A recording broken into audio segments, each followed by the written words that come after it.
You know, recently in church, we read from John's chapter 10. Jesus says, I'm the good shepherd. And he says, the sheep, which is us, hear my voice and they follow me. Now, my question I have to ask myself is, like, whose voice am I listening to? You know, we live in a world, especially with social media, and so many opinions and just kind of crazy news that often the voice we listen to most isn't the Lord's. And Jesus said, you know, the good shepherd is going to talk to his sheep, and his sheep are going to listen and they're going to follow him. And then he also says, and if they don't, well, the wolves get to you. And I think a lot of times we feel like the wolves have gotten to us. And I have to remember, well, maybe the wolves have gotten to me because I'm not listening to Jesus Christ. And by listening, usually what you have to do to listen, it's not just simply to stop, although stopping is really good.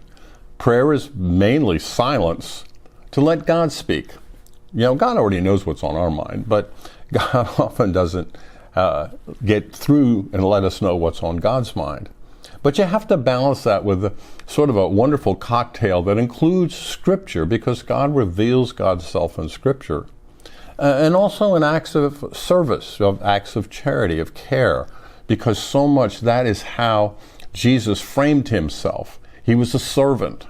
And so when we do those, especially when we do those in places that are a little scary or we're not really sure maybe they even deserve it, those are places where we get to meet God in another person. And so it's not just simply reading Scripture, it's not just simply going to church, it's not just simply praying prayers and telling God what we want, and it's not even simply just listening. Although even when you're listening, sometimes you hear yourself, and that's not bad either. But what you want to do is put that whole thing together, because Jesus says, I know your name. I created you, and I loved you, just you, into existence. And then also you, and just you, and you, and just you. I loved you into existence, and I don't want you to be gobbled up by the world. And I've got something to say to you, and I'm going to say it to you in love. So listen to my voice, and maybe the next question I need to ask myself, whose voices am I listening to? I'll see you in church.